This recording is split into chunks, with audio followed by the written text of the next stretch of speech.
दोस्तों, मेहरबानों, कदरदानों। मुझे लगता है मैंने बहुत ज्यादा ऊंचा बोल लिया। मेरी आवाज मेरी कानों में आ रही है, लेकिन जो मेन चीज है जिसके ऊपर हम आज इकट्ठा हुए हैं यहाँ पे, वो ये है कि हम एक बॉलीवुड मूवी को रिव्यू करेंगे। मैं आपका बॉलीवुड फैनेटिक एक्सपर्ट तो मैं नहीं अपने आप को बोलूंगा, और हमारे साथ हैं हॉलीवुड के फैनेटिक एंड एक्सपर्ट भी बोल लेते हैं, काफी अच्छी रिसर्च है इनकी।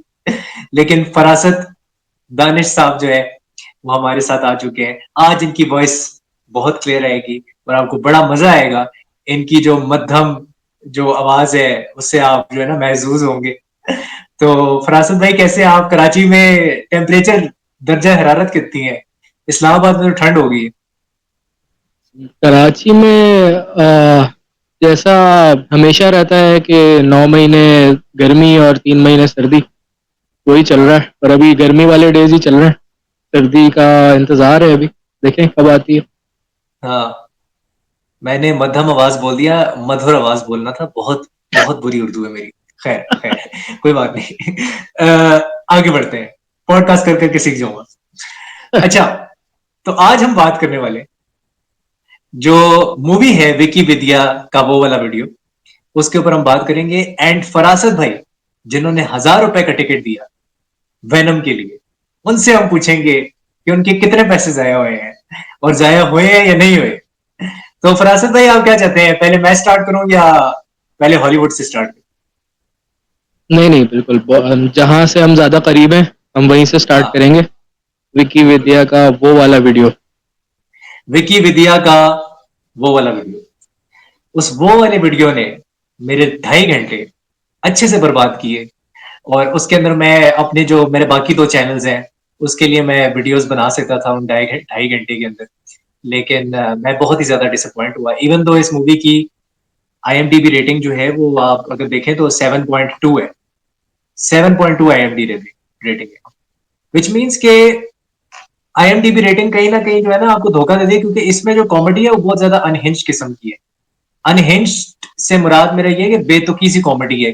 कहीं भी कॉमेडी आपने डाल दी और वो आपको से हंसी नहीं आती, आप चकल नहीं करते। फॉर एग्जाम्पल, मैं आपको एक जोक की एग्जाम्पल देता हूँ। विकी विद्या में तृप्ति दिमरी है ऑब्वियसली, एंड राजकुमार राव है।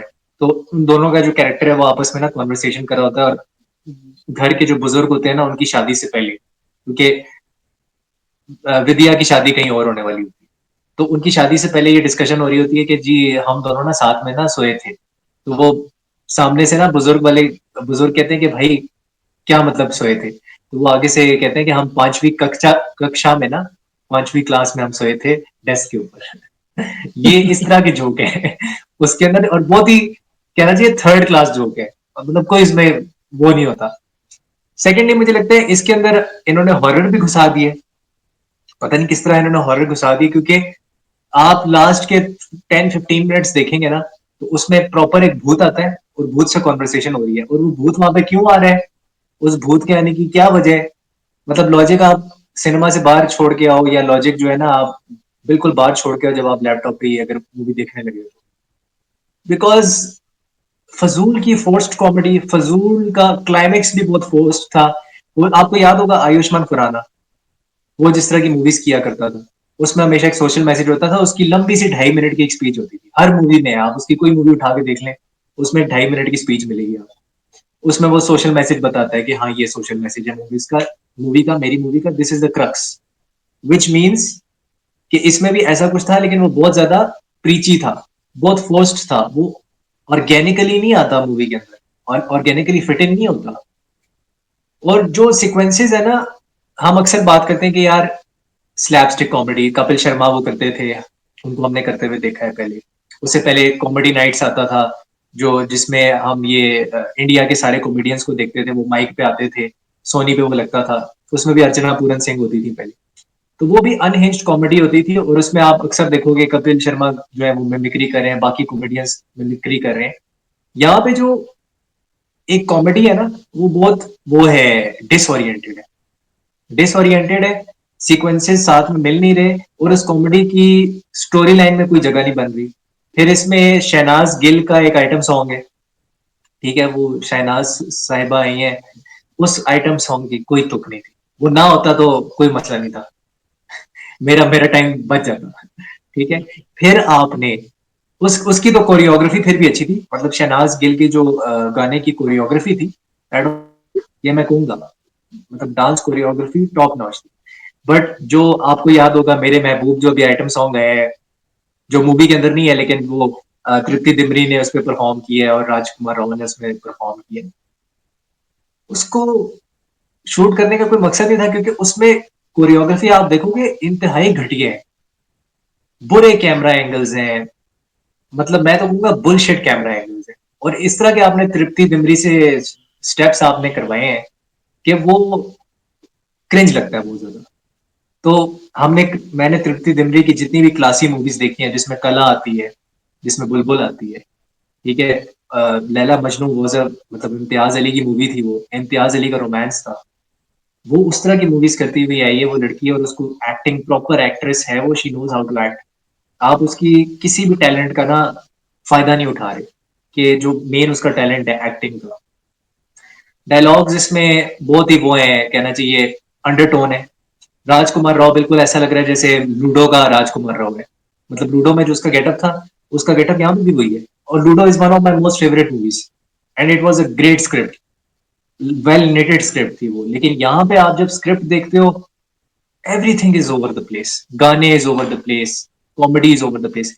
और एक होती है low brow comedy.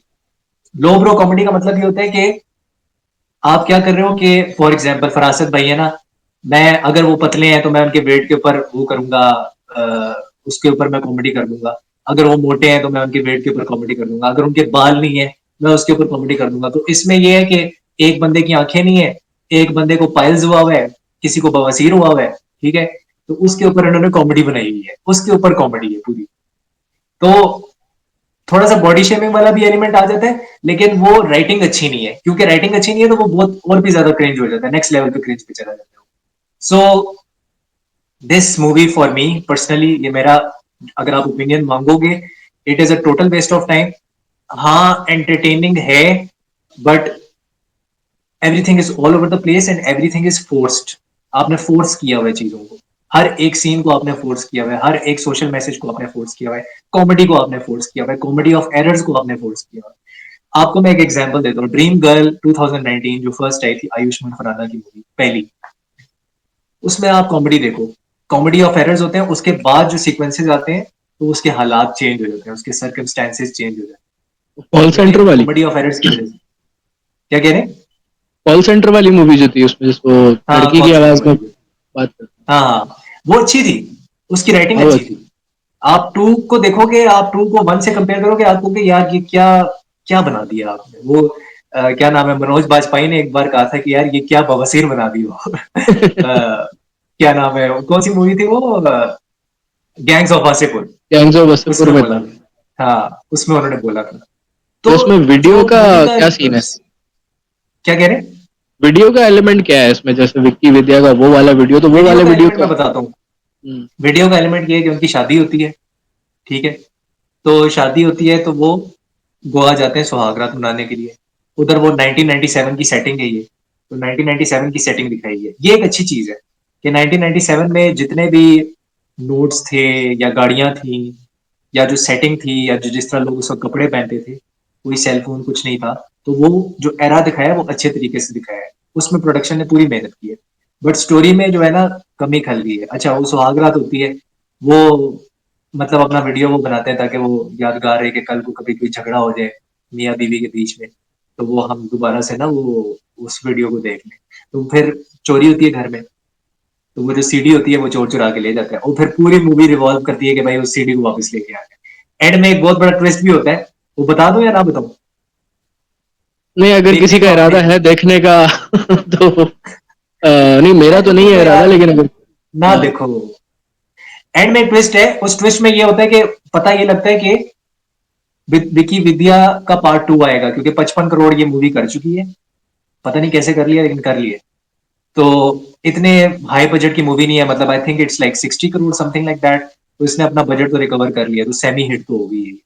So it's not a flop movie, लेकिन अगर आप क्रिटिकल एक्लेम की बात करोगे, अगर आप जर्नलिस्ट के परस्पेक्टिव से बात करोगे, अगर आप एक ऐसे बंदे के पर्सपेक्टिव से बात करोगे जो कि फिल्म्स के ऊपर रिव्यूज लिखता है, वो आपको ये बोलेगा कि यार it's a waste of time, मतलब क्रिटिकली एक्लेम्ड नहीं है ये कहीं से भी। तो ये वो बेसिकली प्लॉट है। फिर प्लॉट में एक सब प्लॉट आता है जिसकी वजह से सोशल मैसेज मुझे लगा फोर्स्ड था, कि आपने अचानक से, एक वो चाचा साहब होते हैं जो कि जिन्होंने बोला था कि यार अरे जल्दी बोल सुबह पनवेल निकलना है, वो जो चाचा है गोलमाल वो में ना। इसके अंदर इस मूवी में, मुझे उन एक्टर का नाम भूल गया यार, लेकिन खैर खैर हम्म कोई बात नहीं। तो उनको ना मेन विलन बनाया हुआ है। तो उनको बताया हुआ है कि वो ना सामूहिक विवाह नहीं होता, मतलब कलेक्टिव जो शादियां करवाते हैं, हम्म तो वो सामूहिक विवाह में ही ना इनकी भी शादी हो रही है, कलेक्टिव शादियों में इनकी भी हो रही है, राजकुमार राव की और तृप्ति डिमरी की। तो वो क्या करता है कि वो कमरे में कैमराज लगाता है और वो उसकी टेप्स लगा के शेख को भेजता है। तो उधर से फिर सोशल मैसेज निकलता है कि सोशल मैसेज ये होता है कि यार हम लोग ब्लैकमेल होते हैं, ठीक है, कभी हम, मतलब वो तृप्ति डिमरी का डायलॉग होता है, शी गिव्स दिस मोनोलॉग, कि कभी बॉयफ्रेंड से मैनिपुलेट हो रहे हैं, कभी बॉस से मैनिपुलेट हो रहे हैं, और इसमें लोग जो हैं वो सुसाइड कर लेते हैं, आत्महत्या कर लेते हैं, अ, जब ये अगर उनकी वीडियो लीक्स हो जाती है तो वो एक मैसेज है, अच्छा है, वो मैसेज होना चाहिए था, ये नहीं कह रहा कि नहीं होना चाहिए था, बट वो जो दिखाने का तरीका था ना, बहुत ही फोर्स था वो, आपको उसको एग्जीक्यूशन ऑर्गेनिकली अच्छी नहीं नहीं है। करना चाहिए। हाँ, एग्जीक्यूशन अच्छी नहीं है, मैसेज बहुत अच्छा है, बट उसको दिखाने का तरीका ठीक है। तो ये मेरा टोटल कलेक्टिव इसके ऊपर रिव्यू है। मैं इसको स्टार्स दे देता हूँ। I think I will give it 2 stars out of 5। इतनी कोई खास नहीं है। एक मैंने मतलब देख ही रहा था मैं लोगों के रिव्यूज, मैंने उसका शान प्रेशर का भी रिव्यू देखा था इसके बारे में। उसने भी हाँ काफी बेस्ट किया इस मूवी को। तो हाँ, उसमें मैंने देखा कि इसमें अचानक से स्त्री भी आ गई थी इस बिल्कुल। मूवी वो में। जो मैंने आपको हॉरर का बताया था ना कि इसमें इन्होंने हॉरर भी डाल दी है, हाँ, तो वो कब्रिस्तान के अंदर अचानक से स्त्री डाल दी है। अब वो स्त्री का उससे कोई कनेक्शन है या नहीं, मतलब स्त्री के साथ उसका एज सच प्लॉट में कोई कनेक्शन नहीं है, वो सिर्फ ये बता रहे हैं कि हाँ राजकुमार राव भी स्त्री में था और स्त्री भी स्त्री वन में थी, ठीक है। तो वो एज सच स्त्री का उसमें कनेक्शन कोई नहीं है, बस वो दो कैरेक्टर्स हैं, वो बस कब्रिस्तान में आमने सामने आ गए और वो एक वो दूसरे एक से रिलेट कर रहे हैं। मेटा जोक बनाने की कोशिश की लेकिन वो लैंड नहीं मेटा किया। जोक ये बनाने की ठीक है। कोशिश की है, हाँ वो भी फ्लॉप हो गए, वो भी फ्लॉप हो गया। इसमें वो भी फ्लॉप हो गए। हाँ, तो ये बेसिकली इसमें एक हॉरर सीक्वेंस फोर्स्ड कह रहा हूँ ना, वही कह रहा हूँ कि जबरदस्ती घुसाने की कोशिश की है, हम्म तो वो इसमें चीज है। एंड आई थिंक अगर आप मेरे से ये पूछोगे कि सबसे बेस्ट एक्टिंग किसकी थी, तो मैं ना राजकुमार राव बोलूंगा, ना मैं तृप्ति डिमरी बोलूंगा, ना मैं वो जो उनके राजकुमार राव के फादर बने थे, ना मैं वो बोलूंगा। मैं कहूंगा कि विजय राज, जिन्होंने मल्लिका शेरावत के साथ भी एक प्रॉपर गाना किया उन्होंने शाहरुख खान की तरह, वो बड़ा ही क्रिंज सा गाना था, लेकिन वो थोड़ा सी हंसी आती है आपको कि यार गंगा, गंगा की जो वो है ना, क्या कहते हैं उसको, किनारे पे, गंगा के रिवर के किनारे पे वो रोमांस कर रहे हैं और उनका गाना चल रहा है पीछे मल्लिका शेरावत का और क्या कहते हैं विजय राज का, जिनको हमने रन मूवी में देखा था, जो कब्बे की कौवा बिरयानी खाते बिरयानी। हुए पकड़े गए थे। हाँ वो मेरे ख्याल से अभी भूल भुलैया 3 में भी है ना। हाँ, वो भूल भुलैया 3 में भी उनका बड़ा एक पिवटल किरदार है। खैर वो हम पाकिस्तानियों ने देखी नहीं, क्योंकि आप रिलीज ही नहीं करते बॉलीवुड की मूवीज पाकिस्तान में, तो हम कैसे देखें, तो हाँ, वो है चीज। चलें फिर। जी ऑल इन नासिर ऑल भाई, आपका क्या नाम है, वक्त जाया ही हुआ है। बस मुझे बहुत दुख हो रहा है, मुझे आज तक राजकुमार राव की मूवी देखते हुए ना रिग्रेट नहीं हुआ आज तक, ये मुझे पहली बार हुआ। तो फरासत भाई, मेरे हम्म ख्याल से इस 2 स्टार 2 टके की मूवी से आगे चलते हैं जी जी, बिल्कुल चलते हैं। और वेनम के ऊपर आ, चलते हैं कि आप क्या समझते हैं वेनम के बारे हाँ, वेनम पे बिल्कुल बात करते हैं अभी। काफी में। इंटरेस्टिंग टॉपिक है। उससे पहले मैं व्यूअर्स को बताता चलूं कि खैर काफी लोगों को पता ही होगा कि मार्वल ने अपनी 2025 की मार्वल टेलीविजन की जो है वो स्लेट अनाउंस कर दी है। या अभी एक उनका एक कंपाइलेशन आया है ऑफ ट्रेलर्स, जिसमें छोटे छोटे दो दो तीन तीन सीन करके उन्होंने काफी सारे ट्रेलर्स के हमें शो किए। आहा, इसमें मार्वल टेलीविजन और मार्वल एनिमेशन, जो कि पहले सब कुछ ये मार्वल स्टूडियोज के अंडर ही आता था, अब इन्होंने इनके जो है 3 डिविजन्स बना दिए हैं। Marvel studios okay. जो मूवीज को लुक आफ्टर करेगा, मार्वल टेलीविजन जो टीवी शोज को लुक आफ्टर करेगा, और मार्वल एनिमेशन जो एनिमेटेड अच्छा। शोज और एनिमेटेड मूवीज में डील करेगा। हम्म। तो उसमें एनिमेशन और टेलीविजन के जो है वो उन्होंने एक टीज कर दिया है कि 2025 में हमें क्या क्या देखने को मिलेगा। और पूरे 2025 के 12 महीनों में मेरे ख्याल से 1 या 2 महीने ही होंगे जिसमें मार्वल का कोई भी कंटेंट नहीं आ रहा होगा। तो नहीं आ रहा 2025 होगा। काफी पैक्ड रहने वाला है। मतलब 10 मंथ्स पूरा स्केड्यूल पैक्ड है। और उन्होंने एक हम्म, प्रॉपर आपको कैलेंडर ईयर बता दिया, जैसे वो होता है ना क्रिकेट के अंदर होता है कि वो हाँ, पाकिस्तानी टीम जो है अपना पूरा कैलेंडर ईयर बता देती है कि हाँ यार इसमें हमने ये मैच खेलने हैं। तो ये ऐसे ही मार्वल में ऐसे भी ही इसी तरह उन्होंने। का। हाँ, ऐसे ही है। पहले ऐसा होता था कि केविन फाइगी जो है अपने किसी कॉमिक कॉन में या D23 उनका एक इवेंट होता है जिसमें वो इन्वेस्टर्स को बताते हैं कि भाई आपका पैसा जो हम यूज कर रहे हैं वो किस किस जगह लगने वाला है, कौन कौन से शोज और मूवीज हमारे लिए आने वाले हैं। तो मेरे ख्याल से इन्होंने ये थोड़ा हाँ। सा चेंज किया है। इस बार कॉमिक कॉन में कोई भी अनाउंसमेंट नहीं हुई, लेकिन उन्होंने इस तरीके से यूट्यूब पे ही रिलीज कर दिया एक कर कंपाइलेशन दिया। ऑफ ट्रेलर्स, जिसमें इन्होंने ये बता दिया कि 2025 में क्या क्या आने वाला है। इसमें राइट। मेरे ख्याल से अभी तक मूवीज का इन्होंने कोई जिक्र नहीं किया। तो अभी जैसे हमें पता है कि 2025 में इनकी सबसे पहले तो फैंटास्टिक फोर आ रही है जुलाई में, फैंटास्टिक फोर आ रही है। जो कि डीसी के सुपरमैन के साथ क्लैश करेगी। तो हाँ जुलाई शायान भाई मिस नहीं करना है, जुलाई बहुत इंटरेस्टिंग होने वाला है। यार। फैंटास्टिक फरासत फोर भाई और मुझे आप ये बताएं, सुपरमैन। हम्म, ये टिकटॉक के जो दाम है, देखें मैं दोनों मूवीज देखना चाहता हूँ जो अभी आपने बोला है, सुपरमैन भी और ये वाली भी। वेनम भी मैं देखना चाहता था, लेकिन 1100 रुपए की टिकट है अभी। मतलब आप अगर 1100 की टिकट दे रहे हो, फिर आप कोल्ड ड्रिंक ले रहे हो कितने की, 200 की होगी कोल्ड ड्रिंक, ठीक है, फिर आप पॉपकॉर्न नहीं लेना नहीं, कैरेमल 200 की वाला तो 600 का है। बिल्कुल भी नहीं है। आराम से 300-400 रुपए की आपको कोल्ड ड्रिंक मिलेगी। 300-400 की। और कैरेमल वाला अगर आप पॉपकॉर्न ले रहे हो फॉर एग्जाम्पल, जो मीठे वाले होते हैं वो 600 के वो होते भी हैं। हाँ, वो भी 500-600 के होते हैं। 500-600 के होते हैं। मैं भी इंडिया में, आपने शायद मेरे लाइव सेशंस नहीं देखे, मैंने भी 2 लाइव सेशंस किए हैं इसी चैनल पे। तो मैंने अपने इंडियन दोस्तों से बात की, तो एक लड़का बैंगलोर से था और एक गुजरात से था। दोनों मेरे बड़े अच्छे दोस्त हैं इंडिया से। तो उन्होंने मुझे बताया कि वो भूल भुलैया देखने गए। तो भूल भुलैया उन्होंने देखी है, एक ने 150 रुपए में देखी है टिकट, टिकट की बात होगी, 150 की टिकट। एक ने 300 रुपए, 350 रुपए में टिकट थी, उसमें वो उसने मूवी देखी। हम पाकिस्तान में ये सोच भी नहीं सकते, ये डिफरेंस है अभी जो आज से इकोनॉमी का। शयान भाई, आज से 10 साल पहले जब मैं मास्टर्स कर रहा था, उस वक्त जो है हमारा एक रिचुअल था दोस्तों का कि हम लोग यूनिवर्सिटी में क्लास के बाद फौरन मूवी देखने भागते थे। हमारा हर हफ्ते का यही सीन था। हाँ। हाँ। उस वक्त भी 350 रुपए की टिकट नहीं मिलती थी। नहीं मैं मिलती थी। 2014 की बात कर रहा हूँ। 10 साल पहले। 10 साल बिल्कुल। पहले। मैं आपको और एक आज किस्सा सुनाता हूँ। हाँ, जी जी। फरासत भाई 2016 में ना, मैंने यूनिवर्सिटी ज्वाइन की थी, तो मेरा फर्स्ट सेमेस्टर था। तो हम सारे क्लास फेलोज ना गए थे अजहर देखने। अजहर बॉलीवुड मूवी आई थी उस टाइम पे, जो कि क्रिकेटर है इंडिया के बहुत बड़े। हम्म, तो हम सारे क्लास फेलोज ने, उसका बड़ा एक गाना जो था ना वो था, वायरल हुआ था, चलो जी आज साथ साथ कहता हूँ। वो वाला जो गाना था अरिजीत सिंह का। तो मुझे तुमसे प्यार है, ये वाला हाँ ना। हाँ वो वाला। हाँ वो वाला।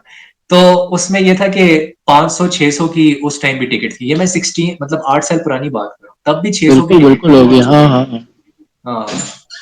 तो अभी तो यार मतलब अन्नी मची हुई है, ऐसा लगता है कि हाँ, बहुत एक्सपेंसिव कर दिया इन्होंने।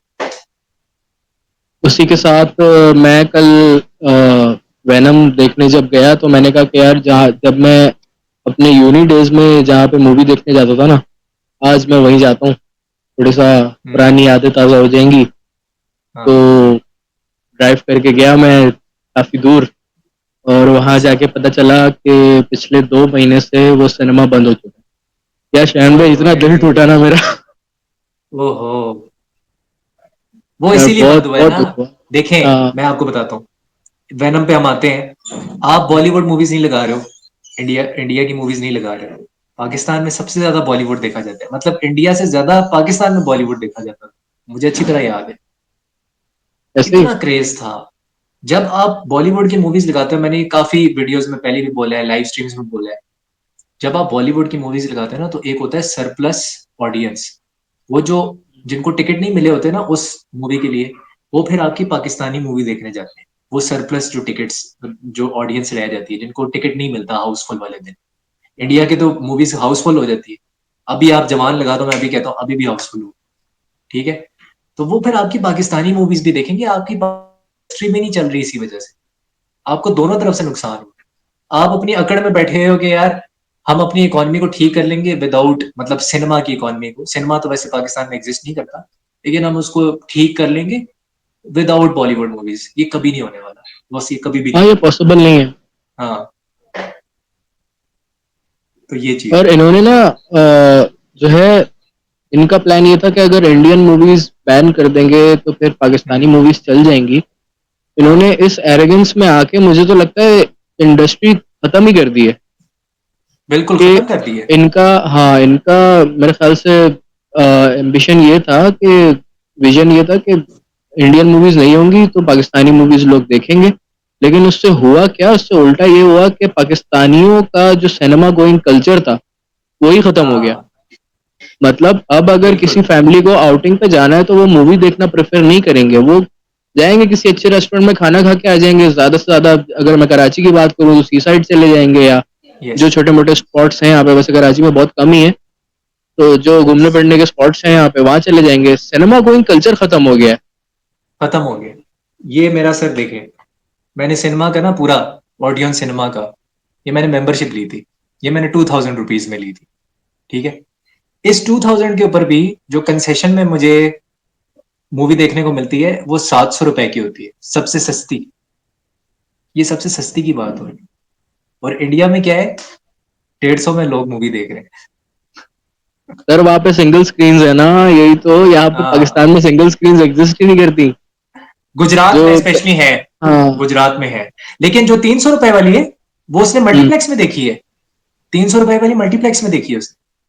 बिल्कुल देखी होंगी। देखें, सिनेमाज का हाँ, सरप्लस होगा तो क्या नाम है, टिकट प्राइस ऑटोमेटिकली कंपटीशन की वजह से नीचे आएगी। हमारे हाँ, यहाँ है ही गिनती के 20-22 सिनेमाज पूरे पाकिस्तान में, और हाँ, सबको सिनेमा चलाना ही है। अब आपने काफी बार नोट किया होगा, किसी को अगर इंडिया में मूवी देखनी है ना, अकेले में, अगर कोई किसी मूवी के लिए हम्म, बहुत एक्साइटेड है, वो वहां जाता है और पता चलता है कि यार इस मूवी के लिए तो कोई आया ही नहीं है, आप अकेले हो, तो वो आपसे हम्म, काउंटर पर बोलेगा आप एक काम करो, 6-7 टिकट्स खरीद लो, हम आपके लिए शो हम्म, चला देंगे, आप अकेले बैठ के मजे से देख लेना। वो हाँ, अगर 150 या 300 रुपए के हिसाब से भी 6-7 टिकट्स लेता है ना, तो उसके उसकी जेब पे भारी नहीं पड़ेगा। अब इमेजिन करो, बिल्कुल। यही सिनेरियो आप पाकिस्तान में, 1000 रुपए की टिकट मिल रही है। अगर वो आपसे काउंटर पे बोलता है कि आप 6-7 टिकट ले लो, तो 6-7 हजार रुपए मैं एक मूवी पे क्यों खर्च करूंगा यार। आप कितने लोग लेके गए थे वेनम देखने? यार कोई मतलब कोई इवेंट मूवी होती है तो मैं दोस्तों के साथ जाता हूँ ज्यादातर। मैं एवरी वीकेंड में अकेले ही जा रहा होता अकेले जा रहे होते हैं, यही हूँ। हाँ, अगर टिकट प्राइसेस थोड़ी रीजनेबल होती, 500 चलो होती, तो आप अपनी फैमिली को लेके जा रहे होते। बिल्कुल जा रहा होता। हाँ। हाँ, तो वो चीज है। तो खैर, वेनम देख कर आप आए, फिर क्या हुआ? हाँ, वेनम देख के आया। एक्चुअली मैं वेनम पे खैर स्टार्ट करते हैं। हाँ, मैं कोई इतनी ज्यादा एक्सपेक्टेशंस एक्चुअली लेके गया नहीं था, क्योंकि वेनम 1 जो थी वो एक अच्छी मूवी थी, बहुत अच्छी नहीं लेकिन एक अच्छी मूवी थी। और वेनम हाँ, 2 जो थी, लेट देयर बी कार्नेज, वो एक बहुत ही घटिया मूवी थी। तो हाँ, पता नहीं शायद बिजनेस उसने कितना किया है तो मुझे याद नहीं, लेकिन मुझे बिल्कुल भी समझ में नहीं आई थी, और क्रिटिक्स को भी अच्छी कुछ खास नहीं लगी थी वो मूवी। बिल्कुल। तो इस मूवी के लिए ऑटोमेटिकली मेरी एक्सपेक्टेशंस बहुत लो थी, तो डिसअपॉइंटमेंट का रूम ही नहीं था कि यार डिसअपॉइंट होके निकलूंगा। तो हाँ, खैर यही हुआ कि जब मूवी स्टार्ट हुई, सबसे पहले तो टॉम हार्डी का वेनम के साथ जो बैंटर चलता रहता है ना, वो बहुत जबरदस्त है। तो वो देखने में हमेशा मजा आता है। तीनों मूवीज में आप किसी भी सीन में उठा के देख लें।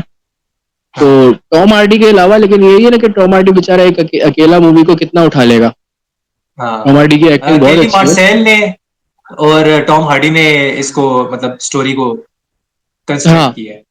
हाँ, हाँ, कंस्ट्रक्ट किया, और टॉम हार्डी खुद भी एग्जीक्यूटिव प्रोड्यूसर है, आई थिंक। वो भी एग्जीक्यूटिव है। हाँ। बिल्कुल। तो इस मूवी में वही जो जैसा आपने बताया विक्की विद्या वाले में, कि इस मूवी में बहुत सारी चीजें डालने की कोशिश की लेकिन स्टोरी पे किसी ने ध्यान नहीं दिया, खिचड़ी बन गई। तो खिचड़ी बन गई। तो ये वेनम में भी हाँ कुछ इसी तरीके का हुआ। मैं इतनी ज्यादा एक्सपेक्टेशन लेके नहीं गया था तो मैं डिसअपॉइंट भी कम हुआ, लेकिन अगर यही होता कि अगर मैं बहुत ज्यादा एक्सपेक्ट करके जा रहा होता, क्योंकि ये वेनम की लास्ट मूवी है, इसके बाद हमें आई थिंक बिल्कुल। हमें टॉम हार्डी इस अगली सोनी की स्पाइडरमैन यूनिवर्स में देखने को नहीं मिलेगा। हो सकता है वेनम दिख जाए, लेकिन टॉम हार्डी का हाँ, कॉन्ट्रैक्ट खत्म हो टॉम गया है। हार्डी वोंट बी देयर, उसका हाँ, एरा खत्म हो चुका है। एग्जैक्टली। तो अब देखें वो सुनने में आया था कि मतलब एक दो इसमें पोस्ट क्रेडिट है, मैं एंड क्रेडिट सीन तक तो रुका था, उसके बाद फिर क्रेडिट्स आने लगे, तो मैंने कहा यार अब मैं इससे ज़्यादा बर्दाश्त नहीं कर सकता, मैं चला जाता हूँ, मैं बाद में देख लूंगा। उसमें क्या हुआ मूवी में, मतलब आखिर में भी एक पोस्ट क्रेडिट सीन था, उसमें क्या हुआ वो खैर मुझे अभी नहीं पता। तो ये अभी कहाँ लेके जाना चाह रहे हैं इस यूनिवर्स को, ये तो वक्त ही बताएगा। हाँ सर, अदर ये देन वही बात दैट है ना कि हम्म।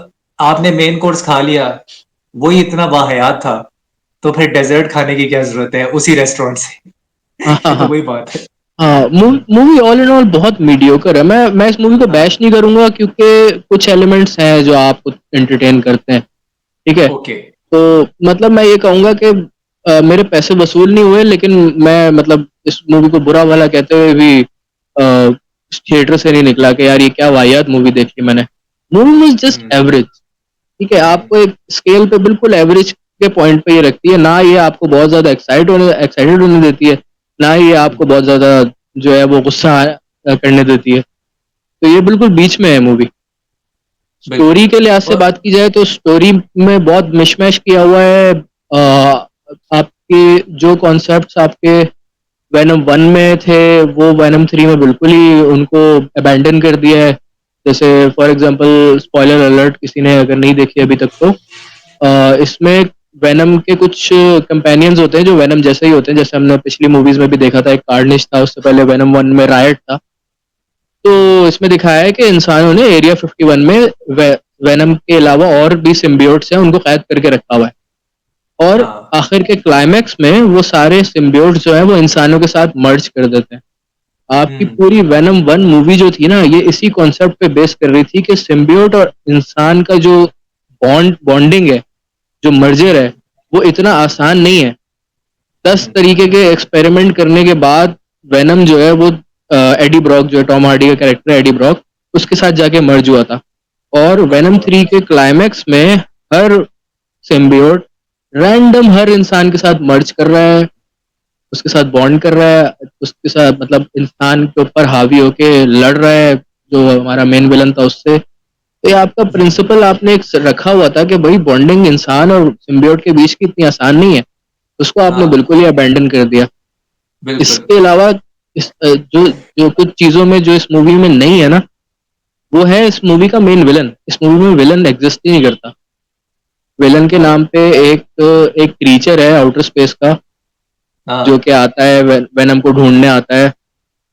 और हाँ। वही जो है वो मतलब बहुत ओपी दिखाया है, बहुत ओवर पावर्ड है, वेनम भी उससे नहीं लड़ पाता। हम्म। तो बस ये एनम वेनम जो है वो इस मूवी में बस भाग रहा है, that's it.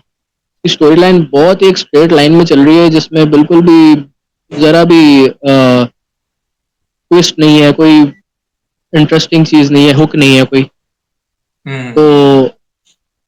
Other than that कोई अच्छा जो पिछली मूवीज के कैरेक्टर्स थे, साइड कैरेक्टर्स थे, जैसे उसमें एडी ब्रॉक का लव इंटरेस्ट था, उसका फियांसे हम्म। था, वो लोग भी नहीं है बिल्कुल। इसमें। तो बस यही है कि बहुत ही मीडियोकर सी फीलिंग आई इस मूवी, मतलब थिएटर से बाहर निकल के। हाँ, इसका budget by the way 120 hmm. Million dollars था, और इसने आई थिंक 317 मिलियन डॉलर्स वैसे कर लिए हैं। वो मेरे ख्याल से it's because of the VFX और सीजीआई एंड प्रोडक्शन, मुझे लगता है वीएफएक्स एंड उसी की वजह सीजीआई, से। वीएफएक्स एंड सीजीआई हाँ, अच्छे हैं इस मूवी के, अच्छे हैं। अच्छे हैं। हम्म। आपने आईमैक्स पे देखी है या नहीं, आईमैक्स घर देखी है? कराची में तो है ही नहीं। कराची में नहीं है, हाँ। हाँ, कराची में तो है ही नहीं। मुझे लाहौर में किसी ने बताया था कि उनका जो सबसे बड़ा वाला सिनेमा है ना, वहां पे आईमैक्स है, लेकिन इस्लामाबाद में मैंने नहीं देखा। आई डोंट नो, मेरे ख्याल से इस्लामाबाद में नहीं है। इसके बारे में हम बात कर सकते हैं कि किसी से, मतलब अगर कोई जैसे मांडवी वाला, ये सेंटोरस मांडवी वाला हाँ, का ही है ना? सेंटोरस मांडवी वाला का है वो, हमें थोड़ा कंफर्मेशन लेनी पड़ेगी, लेकिन मुझे याद नहीं पड़ता कि मैंने आईमैक्स पे कोई मूवी देखी हो सेंटोरस में, या अरीना भी है वहां पे, सिनी गोल्ड है वहां पे, मैंने नहीं मुझे याद नहीं पड़ता। इवन गीगा मॉल के भी सिनेमाज हैं। तो फिर the good and the bad की तो हमने बात की, वेनम की। इसका जो, आपको क्या लगता है कि मूवी बच गई है ऑन टर्म्स ऑफ प्रोडक्शन और इन टर्म्स ऑफ वीएफएक्स, उसकी वजह से बच गई है? मूवी बच गई है क्योंकि इसमें जो विलन होना चाहिए था ना, उसका हाँ, नाम है नल। वो वाला नल नहीं, उसका नाम KNULL। तो डबल एल। हाँ, तो नल है उसका मेन विलन, जिसके पूरी मूवी में मेरे ख्याल से तीन तीन सीन्स हैं शायद। और उसके उसकी 3 सीन्स हैं बस टोटल। वो बस अपनी आर्मी को भेजता है अर्थ पे वेनम को ढूंढने के लिए, एंड दैट्स इट। और आखिर में पता चलता है कि वो मैं हार गया, अब मैं नहीं छोड़ूंगा, थेनोस की तरह, जो वो पहले आता था ना। तो हाँ, बेसिकली ट्रेलर्स में सोनी ने इस मूवी के लिए उसी कैरेक्टर पे कैपिटलाइज किया, क्योंकि वो कैरेक्टर जो है वो मार्वल कॉमिक्स में बहुत ही ओवर पावर्ड कैरेक्टर है, बहुत ही तो पावरफुल उसको कैरेक्टर है। जस्टिफाई किया है इन्होंने नहीं, बिल्कुल थ्रू भी द नहीं, मैं फिल्म्स? बता रहा हूँ ना, वो सिर्फ तीन हाँ, सीन्स के लिए। तो मतलब वो हाँ, अपने थ्रोन पे बैठा हुआ है और वो पूरी मूवी में अपने थ्रोन से उठना नहीं है। हाँ, तो, सही सही सही। बाय द तो वे, हाँ। इसकी सिनेमेटोग्राफी फैबियन वैगनर ने की है, तो मेरे ख्याल से उन्होंने काफी हद तक फिल्म को सेव कर लिया है, लेकिन स्टोरी लाइन में ये बिल्कुल बैठ गई है। हाँ, इस मूवी का वीक पॉइंट है इसकी स्टोरी। आप जब भी एक किसी कैरेक्टर की ट्रिलॉजी बना रहे होते हैं ना, तो आप यस। उसमें एक तरह से एक एफर्ट डालते हैं कि मैं अपने ट्रिलॉजी के सारे अच्छे अच्छे एस्पेक्ट्स जो है ना, वो थर्ड मूवी में, क्योंकि जो आखिरी मूवी होने वाली है, द उसमें रख लास्ट दूं, डांस। ताकि, हाँ, द लास्ट डांस मूवी का नाम है। तो इस ताकि जो भी है, मुझे एक क्लोजर मिल जाए कैरेक्टर को। ये मूवी ऐसा कुछ भी नहीं करती। ये मूवी जस्ट एक स्ट्रेट लाइन में चल रही है। और यही प्रॉब्लम हाँ, हुई थी आई गेस आयरन मैन 3 के साथ। आयरन मैन हाँ, थ्री भी वो देखिए आयरन मैंने, मैन की वो ट्रिलॉजी है, उसमें भी नहीं था जो कि, क्लोजर। हाँ, इवन के उसमें भी, उस मूवी में भी मसले तो थे, लेकिन उसमें भी उन्होंने एक तरीके के आपको एक हाई दिया कि हाँ यार, ये तीसरी मूवी है, तो अब हम डबल डाउन करते हैं आयरन मैन के कैरेक्टर पे। उन्होंने हमें कोई यस, कोई 100 के करीब जो है वो हमें आयरन मैन के सूट्स दिखाए उस मूवी में। ठीक है। तो यस, टेक्नोलॉजी इस यूज मूव की। हाँ, टेक्नोलॉजी उसकी इस मूवी में वेनम के कैरेक्टर डेवलपमेंट पे कुछ मतलब उन्होंने बैंक नहीं किया। हम्म। तो ये भी इसका एक क्योंकि कैरेक्टर फॉल्ट। डेवलपमेंट भी दो किस्म की होती है ना। एक होती है इंटरनल कैरेक्टर डेवलपमेंट, एक होती है जो आपकी सरफेस लेवल पे कैरेक्टर डेवलपमेंट हो रही, तो इसमें सरफेस लेवल पे भी नहीं है।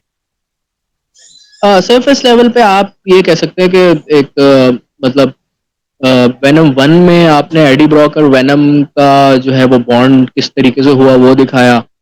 वेनम 2 में जो लेट देयर बी कार्नेज थी, उसमें आपने इनके कॉन्फ्लिक्ट्स दिखाए कि ये एक दूसरे के साथ मतलब रह रहे हैं, तो किस तरीके से रह रहे हैं, ये आपस में लड़ झगड़ भी रहे हैं। वेनम हम्म। 3 में जस्ट ये एक दूसरे के साथ जो है वो हैं। और उसके बाद अचानक से जो, हम्म। फिर क्लाइमेक्स वो स्पॉइल कर दूंगा मैं। तो दो में से एक ही कैरेक्टर रहता है, एक मर जाता है। हाँ, दैट्स इट। मैंने तो अभी ये मूवी देखनी है, क्योंकि ये जब हम्म। मास्टर प्रिंट में आएगी तो मैं थोड़ा उसका इंतजार करूँ, 2 हफ्ते बाद आती हम्म। है। अभी तक वैसे आया नहीं है, ये 25 अक्टूबर को रिलीज हुई थी, 25 अक्टूबर को वेनम, लेकिन अभी तक आया नहीं है। बट ये ऐसी मूवी है जो कि घर में लैपटॉप पे देखने वाली मूवी नहीं है, ये आईमैक्स वाली मूवी है। अगर आप इन टर्म्स ऑफ प्रोडक्शन देखें तो मेरे ख्याल से सिनेमा में जाके देखने वाली मूवी है। But then again it depends कि आपके मुल्क में टिकट कितने का है, उसके ऊपर आप रिस्क ले सकते हो। तो यही है वो सर क्या, चीज है। हाँ, ये हाँ, सिनेमा, थिएटर और ये फिल्म मेकिंग जो है, हमारी हाँ, गवर्नमेंट की प्रायोरिटीज में से बिल्कुल भी नहीं है। शायद इस हाँ, वजह से बिल्कुल ही, भी नहीं है। अ, ये एक बड़ा अच्छा पॉडकास्ट हो सकता है जो हमने आज डिस्कस किया है कि पाकिस्तान में आईमैक्स कितने हैं, एग्जिस्ट करते भी हैं कि नहीं करते। आई थिंक इसकी तह तक हमें जाना चाहिए और सेपरेट पॉडकास्ट होना चाहिए, मुझे लगता है। बिल्कुल बिल्कुल। बिल्कुल होना चाहिए। थोड़ी रिसर्च करनी पड़ेगी हमें, थोड़ी अंदर की हम्म। खबरें निकालनी पड़ेंगी, लेकिन हो जाएगा। तो वो अगर किसी को है थोड़ी नॉलेज तो कमेंट सेक्शन में बता सकता हाँ, है। कमेंट सेक्शन में बिल्कुल बता दो यार, क्योंकि मेरे जो हमारे मैं एक न्यूज़ एजेंसी में था तो हमारे बॉस थे, तो अभी वो इंडिपेंडेंट उर्दू के लिए लिखते हैं और एक्सप्रेस ट्रिब्यून के लिए movie reviews and drama reviews. तो उन्होंने बताया था कि यार लाहौर में एक है, तो लेट्स सी। लेकिन हाँ, वैसे पाकिस्तान में बहुत कम होंगे, आई थिंक अगर होंगे भी तो 2 या 3 होंगे, मुश्किल से, मुश्किल से। तो ये है चीज। तो फरासत भाई, any closing remarks on the movie?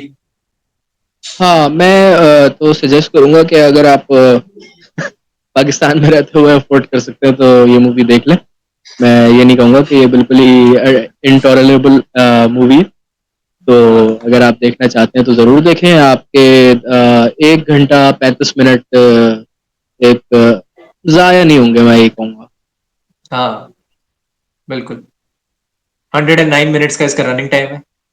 1 घंटा 35 मिनट ही बनता है वो, तो ज़ाया तो नहीं होंगे। बट देन अगेन, अगर आपके पास मेरी तरह मेंबरशिप है किसी सिनेमा की और वो ज़्यादा दूर नहीं है, तो जाके ज़रूर देखें। और द विकी फनी थिंग विद्या का इज वो ये वाला वीडियो।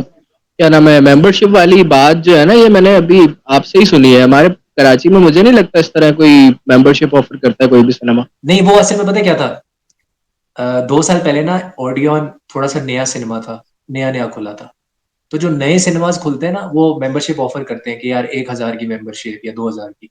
तो उसमें जो 1,000 की टिकट होती है वो फिर आपको 700 600 में मिल जाती है। पहले मैं 600 की वो लेता था, अब तो महंगाई हो गई है, अब 700 की टिकट हो गई। तो उस तरह वाला अब सीन है। लेकिन मैं ये जरूर बोलना चाहूंगा एंड में कि विकी विद्या का वो वाला वीडियो बिल्कुल मत देखो, कोई जरूरत नहीं है। तुम्हारा वक्त बहुत कीमती है, ठीक है? उस वक्त का अच्छे तरीके से यूटिलाइज करो। अगर तुम स्टूडेंट हो तो पढ़ाई करो, वीडियो देखने ये वाली मूवी देखने की जरूरत नहीं है। एंड बस आज का यही था शो। आई होप कि आप लोगों को पसंद आया हो। एंड फरासत भाई, कुछ लास्ट में कुछ कहना तो नहीं चाहते आप? यार मैं तो कहना अगर चाहूंगा तो मैं तो अथॉरिटीज से कहना चाहूंगा यार, टिकट प्राइस थोड़ी सस्ती कर दें। हाँ, हाँ, बिल्कुल बिल्कुल। सब्सिडी कर दें शहबाज शरीफ साहब। आप हमें सुनेंगे तो नहीं, 300 लोग हमें देखते हैं मर के, लेकिन चले, इन्होंने मूवी बनाने वालों के लिए थोड़ी सब्सिडी दी है, मूवी देखने वालों के लिए भी अगर थोड़ी कर दें तो थोड़ा कर हेल्प हो दें। जाएगी। क्योंकि हाँ हाँ, बनाने वालों के लिए सब्सिडी आप दे देंगे तो उससे फायदा क्या होगा? मेन तो वो है जो देख रहे हैं, उन्होंने उनको बॉक्स ऑफिस पे टोटल कलेक्शन देनी है, हमने देनी है, एग्जैक्ट हम स्टेक एग्जैक्ट होल्डर्स हैं। तो बिल्कुल। That's the thing. And see you guys in another podcast. आज बहुत ही मजे की डिस्कशन हुई है और बड़ी ही नॉलेजेबल डिस्कशन हुई है। Will see you soon, take care, bye bye.